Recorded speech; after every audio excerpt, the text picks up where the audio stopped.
নতুন বছরে আমরা শপথ নেই, আমরা যেন অন্তরে হিংসা লালন না করি, বিদ্বেষ লালন না করি, আমরা নিজেরা নিজেরা যেন কাদা ছোড়াছুরি না করি, আমরা যেন মিলেমিশে একসাথে একাকার হয়ে যাই।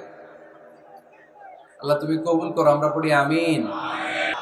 আপনি টাকা দিয়ে মসজিদ বানিয়ে দিলেন, ওই মসজিদে মুসল্লিরা নামাজ পড়ে, রোজাদাররা এসে ওখানে ইফতার খায়, তাহাজ্জুদ আদায়কারীরা তাহাজ্জুদ পড়ে, তাদের সওয়াবের কমতি হবে না, কিন্তু তাদের সওয়াবের একটা পার্সেন্টেজ সওয়াব যে ব্যক্তি মসজিদ বানালো তার আমলনামায় আল্লাহ ঢুকিয়ে দেয়।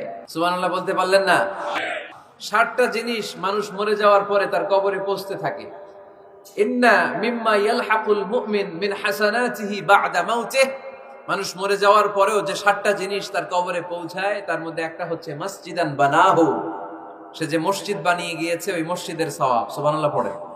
কি সুন্দর লিখেছেন কাজী নজরুল ইসলাম। মসজিদ কেমন যেন মসজিদ তার নিজের ভাষায় আল্লাহর কাছে কেঁদে কেঁদে ফরিয়াদ জানায়, আল্লাহ নামাজিরা আমার ঘরে আসে না, কি সুন্দর টাইলস, কি সুন্দর মুসল্লা, কি সুন্দর এয়ার কন্ডিশন, সব আছে কিন্তু মুসল্লি নাই, ঠিক কিনা?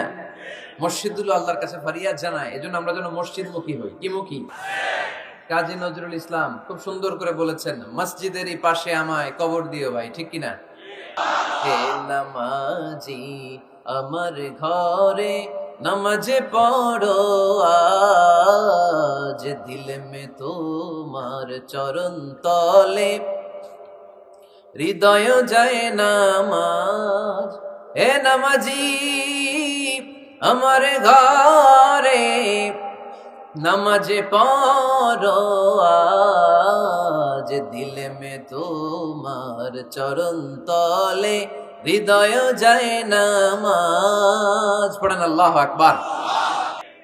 মসজিদেরই পাশে আমায় কবর দিও ভাই, যেন গড়ে হতে মুয়াজ্জিনের আযান শুনতে পাই।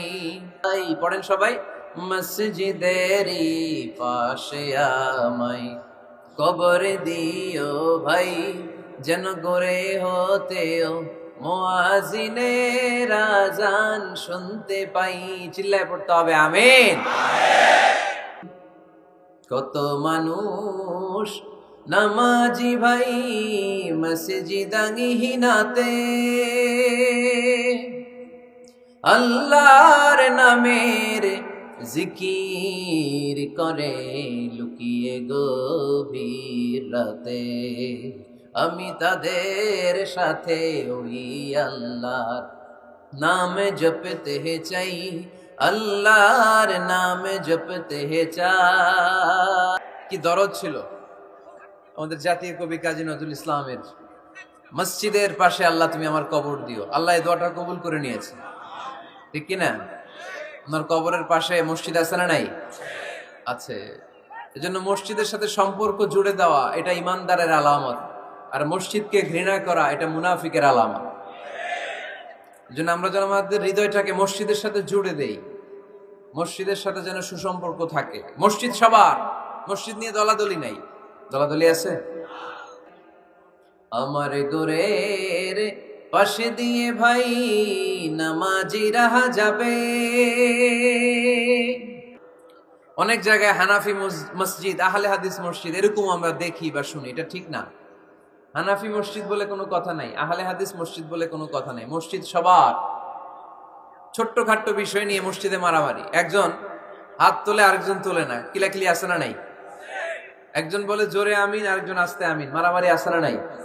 এগুলো কি মারামারি করার কোনো বিষয়? কথা বলেন।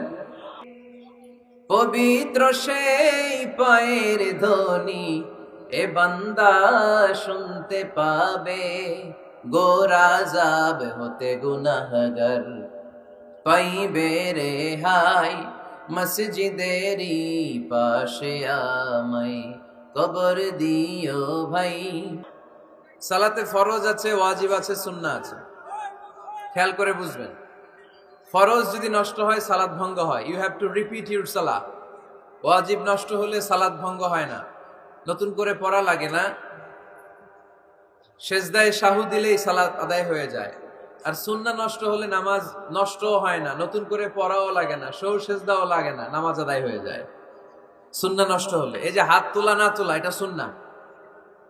আমিন জোরে বলা না বলা এটা কি সুন্নাহ, যেটা কোনো কারণে কেউ না করলেও তার নামাজ কবুল করে নেবে কে? আর এই সব সুন্নত লই আমগো দেশে কিলাকিলি, মৌলভীবাজারে মাশাআল্লাহ এগুলা নাই।